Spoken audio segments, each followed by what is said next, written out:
کہا میری بیوی بہت بد زبان ہے، میں کئی دفعہ طلاق دینے کی سوچ چکا ہوں، لیکن میرے 3 بچے ہو چکے ہیں، بچوں کو دیکھتا ہوں تو پھر میں اپنے صبر کا گھونٹ پی لیتا ہوں، ورنہ میرا جی چاہتا ہے اس کو ابھی طلاق دے کے گھر سے نکال دوں۔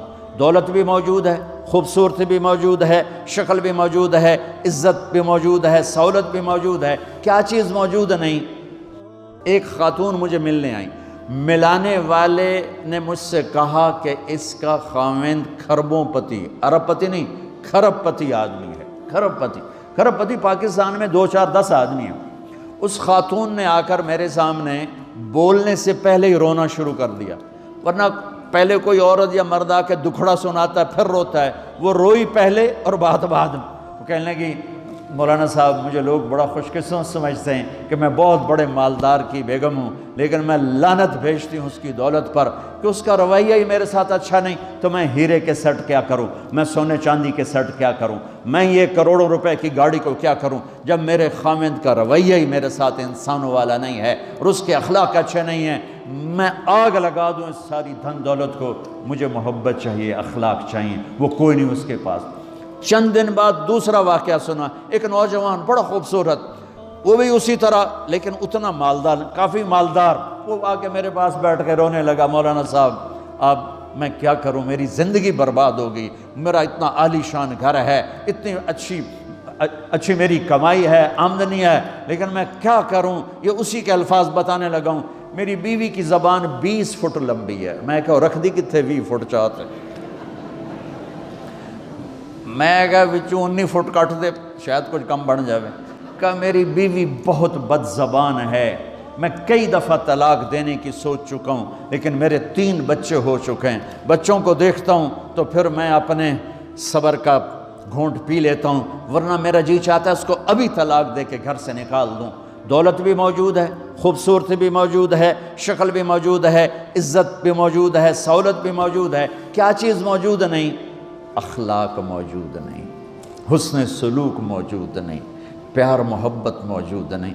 اب اپنے گھروں میں اگر خوشی دیکھنا چاہتے ہیں، ہر رشتے کو اگر آپ آباد کرنا چاہتے ہیں تو میرے نبی والی محبت دینا سیکھیں، میرے نبی والی محبت دینا سیکھیں، اپنے بچوں کو بھی، اپنی اولاد کو بھی، اپنے بہن بھائیوں کو، اپنے ماں باپ کو، ساس بہو کو، بہو ساس کو، سسر بہو کو، بہو سسر کو، بھائی بھائی کو، بہن بہن کو، اللہ کے واسطے برداشت کرنا سیکھو۔ مجھے میرے رب کی قسم ساری دنیا کا چین و سکون برداشت میں ہے، صبر میں ہے، صبر میں ہے، صبر میں ہے۔ زبان۔ ایک نوجوان میرے پاس آیا، کہا جی میری بیوی سے لڑائی ہوتی، مجھے کوئی تعویذ دو۔ میں نے کہا بیویوں پہ تعویذ اثر ہی نہیں کرتا۔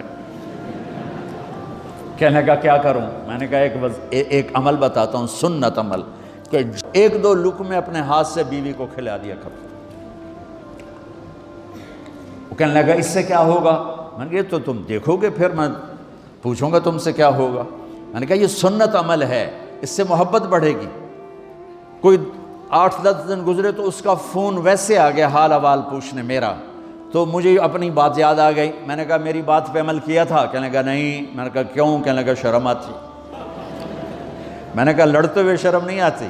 کبھی کوئی کمزور سے بھی لڑتا، عورت تو بیچاری کمزور ہے، چلو یہاں کی عورتیں طاقتور ہیں، سنا ہے کہ بڑی شیرنیاں ہیں اور ان کے خامد سارے بکری یہ شیر ہیں، الٹا ہی کام ہے، یہاں عورتیں شیر ہیں، خامد بکریاں ہیں۔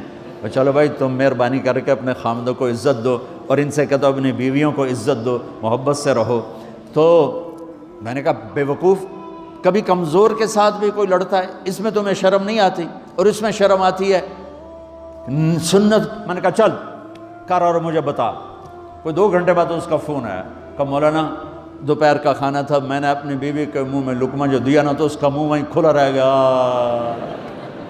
وہ کہنے لگی تو نے خود تو کیا نہیں، کسی نے تجھے بتایا ہے؟ کس نے بتایا؟ تو بتا، تیرے اندر یہ ظرف نہیں ہے، تمہیں یہ سبق کس نے پڑھایا ہے؟ اس نے کہا مجھے یہ سبق مولوی طارق جمیل نے پڑھایا۔ تو کہنے لگا میری بیوی نے ایسے اپنی جھولی اٹھا لی اور کہا مولوی طارق جمیل اللہ اس کے بچوں کو سلامت رکھے جس نے تمہیں انسان بنایا۔ میرے بھائی بہنوں صبر کرنا سیکھو۔ ہماری ایک دھوبن تھی ماسی شریفہ، مر گئی بیچاری، تو وہ آگئی میری بہن کے پاس، چھوٹا قد، موٹی ڈٹی تو بڑی لڑکی، پوری شیرنی۔ وہ آ کے کہنے لگی میری بہن کو، میری بہن تو انہوں چنگی طرح جان دی ہے، بی بی ہے میری نوواں بڑیاں لڑدیاں، میں نے کوئی تویز دے ساریاں میری نوکر بن جانا۔ اب میری بہن کو پتہ تھا کہ وہ سارا لڑائی دا تماشا تھا ماسی شریفاں تو شروع ہوندہ، ادو تو ہوندہ ہی کچھ نہیں، بیچاریاں معصوم جیاں چھوٹیاں چھوٹی عمر دیاں۔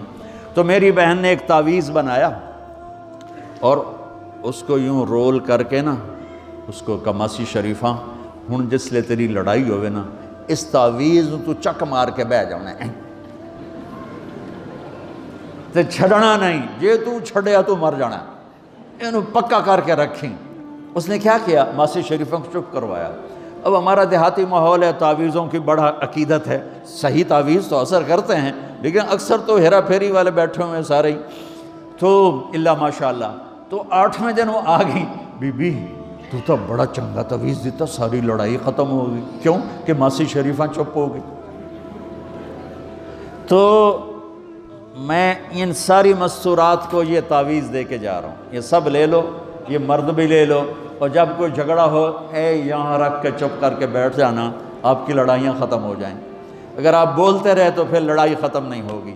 میرے نبی کی زندگی سیکھو، معاف کرنا سیکھو، محبت دینا سیکھو، ایسا نہ ہو کہ دو آپس میں بولتے نہ ہوں، ایسی بد اخلاقی سے بچو۔ اور آخری بات یہ ہے، آپ اس ملک میں رہتے ہیں، اب یہ آپ کا ملک ہے، اگر آپ کے پاسپورٹ ہیں تو یہ آپ کا ملک ہے، اس کو اس کے قانون کو عزت دو، اس کے قانون کو احترام دو۔ یہاں کی گورنمنٹ کے ساتھ مجھے پتہ چلا ہے کہ بہت سے لوگ ہیں فرضی بیمار بن کے وظیفے لے رہے ہیں، یہ حرام ہے، یہ دھوکہ ہے، یہ فراڈ ہے۔ جو حکومت آپ کی اتنی ہمدرد ہو کہ گھر بیٹھے آپ کو وظیفہ پہنچائے، آپ کے بچوں کے وظیفے لگائے، آپ کے وظیفے لگائے، انہی کے ساتھ دھوکہ کرنا ہے، انہی کے ساتھ فراڈ کرنا ہے۔ اللہ کی قسم یہ آپ اپنے ساتھ فراڈ کر رہے ہیں، یہ آپ اپنی ذات کو دھوکہ دے رہے ہیں، ان کو نہیں دھوکہ دے رہے، آپ اپنے آپ کو دھوکہ دے رہے ہیں۔ ایک سردار جی ریل میں چڑھا، ہنسی جائے، لوگوں نے پوچھا سردار جی بڑے ہنس رہے ہو؟ کہنے لگا ریلوے والوں کے ساتھ آج بڑا فراڈ کیا، چکر کا دے دیا، ریلوے کو چکر دے دیا ہے۔ کہ سردار جی کیا چکر دیا ہے؟ کہنے لگا واپسی کا ٹکٹ بھی لے لیا ہے اور واپس میں نے آنا کوئی نہیں ہے۔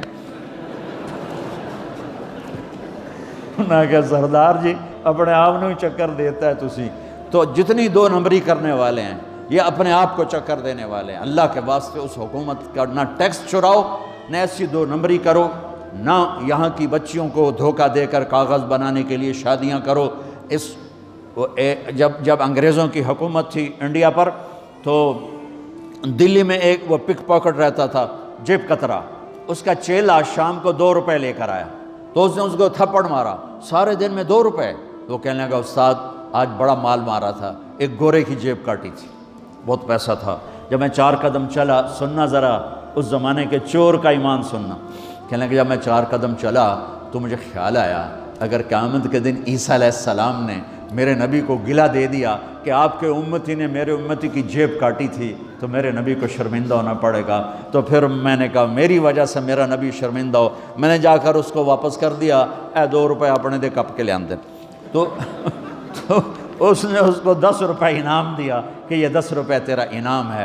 اب آپ اس ملک کے اگر ہیں، آپ کے پاسپورٹ ہیں تو آپ یہاں کے ہیں، آپ اپنے پیچھے اپنے رشتہ داروں کی مدد کریں، جو مرضی کریں، لیکن میرے بھائی بہنوں اسے اپنا ملک بنا کے چلو، یہاں غریبوں پہ خرچ کرو۔ زکوٰۃ تو مسلمان کو دی جاتی ہے کوئی شک نہیں، لیکن صدقات خیرات پیچھے بھیجنے کے بجائے یہاں کتنے غریب لوگ ہیں، کتنے ضرورت مند لوگ ہیں، کتنے لوگ ہیں جن کے پاس گھر کوئی نہیں، کتنے لوگ ہیں جو کونسل کی طرف سے وظیفہ لے کر روٹی کھا رہے ہیں اور وہ پوری نہیں پڑتی، ایسوں کو ڈھونڈ کے ان پر خرچ کرو، ان کی مدد کرو، کسی کی جانی خدمت کرو، کسی کی مالی خدمت کرو۔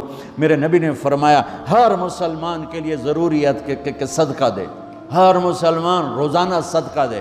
تو صحابہ نے کہا یا رسول اللہ پیسے نہ ہوں تو آپ کہتے چلو کوئی بات نہیں۔ کہا نہیں سنو، آپ نے کہا بازار میں جا کے مزدوری کرے اور مزدوری کی قیمت وصول کر کے صدقہ کرے، صدقہ اتنا ضروری ہے، بلاؤں کو ٹال دیتا ہے، مصیبتوں کو ٹال دیتا ہے۔ تو یہاں رہنے والے یہاں کے قانون کا احترام کریں، یہاں کے قانون کو عزت دیں، اللہ کے واسطے 2 نمبری نہ کریں، دیانتداری سے چلیں۔ میرے نبی نے فرمایا میرا امتی ہر گناہ کر سکتا ہے، 2 کبھی نہیں کرے گا، ایک جھوٹ کبھی نہیں بولے گا، ایک دھوکہ کبھی نہیں دے گا۔ تو اللہ کے واسطے دھوکے فراڈ سے چلیں۔ کہیں آپ لڑے ہوئے ہیں صلح کر لیں، پیار محبت دیں، معاف کریں، اپنے بچوں کو ٹائم دیں، ان کو اچھی تعلیم دیں، یہ اعلیٰ عہدوں پر پہنچیں، اعلیٰ جاب پر پہنچیں۔ ضروری نہیں ہے کہ تمہاری طرح مزدوریاں ہی کریں، ان کی تعلیم کا یہاں سکول بناؤ، یہاں کالج بناؤ، اپنے سکول بناؤ، اپنے کالج بناؤ، اپنی اولاد کو اچھی سے اچھی تعلیم دو کہ یہ آگے چل کے بڑے شعبوں پر اور بڑی جاب پر پہنچیں اور تمہارے لیے عزت بنے، باعث عزت بنے، باعث افتخار بنے۔ آپس کی پیچھے لڑائی چل رہی، اس نے 1 کنال کا گھر بنایا، میں نے 2 کنال کا بنایا، اور میں ایک جگہ گیا پہاڑ میرپور گیا، میرپور بڑے بڑے گھر شہر میں انٹر ہونے سے پہلے بڑے بڑے گھر، میں نے کہا یہ اور لگیں جیسے خالی، میں نے کہا یہ کیا ہے؟ میں پہلی دفعہ میرپور کہا یہ انگلینڈیوں کے گھر ہیں، ان کے مقابلے لگے رہتے ہیں، اس نے کنال کا بنا، میں 2 کنال کا بناؤں گا، اس نے 2 کنال کا بنا، میں 4 کنال کا بناؤں گا۔ بناؤ گھر اپنی ضرورت کے بنا لو، جب جانا ہو وہاں، نہ تم جانے والے ہو پیچھے، نہ تمہاری اولادیں، ان کو یہاں کی نسوار لگی واپس جائیں گے لوڈ شیڈنگ میں۔ ایک پٹھان بھائی ناراض نہ ہونا، ادھر بہت ہیں پٹھان، تو ایک پٹھان کا خرگوش گم ہو گیا، خرگوش، تو لوگوں نے افسوس کیا، خان جی آپ کا خرگوش گم ہو گیا، کہنے لگا خوچا کوئی بات نہیں ہے، ہم نے اس کو نسوار کا عادی بنایا ہوا ہے، جب نشہ ٹوٹے گا ہمارے پاس آئے گا۔ یہ تمہاری نسل اور تم انگلینڈ کی نسوار کھا کھا اب تم پاکستان جاؤ گے، ہندوستان جاؤ گے، بنگلہ دیش جاؤ گے، تم نے یہی رہنا ہے۔ اسے اپنا ملک بنا کے چلو، سنسیئر ہو کے چلو، اس کے قانون کا احترام کر کے چلو۔ یہاں غریبوں پہ صدقہ تو غیر مسلموں کو دو، ان کے دل قریب ہوں، ڈھونڈ ڈھونڈ کے دو، وہ تم سے پیار کریں، وہ تم سے محبت کریں، ان کے ہائے ہائے۔ او میرے نبی تشریف فرما تھے، ایک طوائف گزری، طوائف پروسٹیٹیوٹ، وہ آپ کو دیکھ کے نا آپ کا مذاق اڑانے کے لیے، کیسا نبی ہے، اکیلے بیٹھ کے کھاتا ہے، کسی کو پوچھتا ہی نہیں۔ غیر مسلم کافر طوائف، کتنی برائیاں اکٹھی ہو گئی۔ آپ نے کہا آ جا، وہ آ کے بیٹھ گئی، آپ نے کہا کھا، وہ تو آپ کا مذاق اڑا رہی تھی کہ نہیں ایسا نہیں کھاؤں گی، جو تیرے منہ میں ہے اپنے ہاتھ سے نکال کے مجھے کھلا۔ اس کا خیال تھا یہ مجھے ڈانٹیں گے، کہیں گے اس کو اٹھاؤ، 2 چھتر مارو، اس کو دفع کرو، میں کہوں گی دیکھو تمہارا نبی کیسا ہے، اتنا بد اخلاق۔ تو انہوں نے کہا نہیں، جو تیرے منہ میں ہے وہ نکال اور اپنے ہاتھوں سے میرے منہ میں ڈال۔ میرے نبی نے کہا یہ لو، آپ نے لقمہ منہ سے نکالا اور اس کے منہ میں ڈالا۔ اب پنجابی کی مثال ہے، کبے نو لت لگی اور سدھا ہو گیا۔ میرے نبی کے منہ کا لعاب جب اس طوائف کے منہ میں گیا، وہ ساتھ ہی کلمہ پڑھ گئی، ایمان لے آئی اور مدینے کی شریف ترین عورت بن گئی۔ میرے نبی تو اس طرح اخلاق والے تھے۔ یہاں تو نوکر سسٹم نہیں، میں پاکستان میں بھی روتا رہتا ہوں کہ نوکروں کے برتن الگ ہیں اور مالکوں کے برتن الگ ہیں، عورتوں کی نوکروں کی پلیٹ الگ ہے اور مالکوں کی پلیٹ الگ ہے۔ میرے نبی نے طائف کے کافر آئے، روزانہ ان کے ساتھ بیٹھ کے رات کو کھانا کھاتے تھے، ان کا جھوٹا کھاتے تھے۔ یہ اخلاق تھے جس نے انہیں کلمے میں داخل کر دیا۔ نجران کے جوڑ نظر آئے گا، اور میرے رب کی سنو، ان استقالنی عقلت لا، تو توبہ توڑ کے لے آئے 1 دفعہ یا 1000 دفعہ، ایسا جوڑوں گا کہ جوڑ نظر ہی نہیں آئے گا، بے جوڑ کر دوں۔ اور یہ تیرے کرامن کاتبین کو بھی نہیں پتہ چلے گا کہ یہ توبہ ٹوٹی ہوئی ہے اور ٹوٹ کے جڑی ہے یا ٹوٹی نہیں۔ اللہ ایسی توبہ ہماری قبول کرے گا۔ جب ہو توبہ کرو، جب ہو توبہ کرو۔ تو نیت کرتے ہو توبہ کی؟ اگر ہم نے سچے دل سے کر لی تو اللہ کی قسم یہیں بیٹھے بیٹھے ہم سب ایسے ہو جائیں گے جیسے ماں کے پیٹ سے نکلے ہوں۔ اور پھر اگر ٹوٹ جاتی ہے، وہاں جا کے ٹوٹ جاتی، پھر کہنا یا اللہ میری توبہ۔ ماں تنگ آ کے شاید بچے کو مارنے لگ جائے، لیکن میرا رب کبھی تنگ نہیں پڑتا، جب بھی جھکو گے معاف کرے گا، جب بھی جھکو گے معاف کرے گا۔ اللہ تعالی ہمیں توفیق دے۔ تو میرے ساتھ کہو یا اللہ میری توبہ، پھر کہو یا اللہ میری توبہ، پھر کہو یا اللہ میری توبہ۔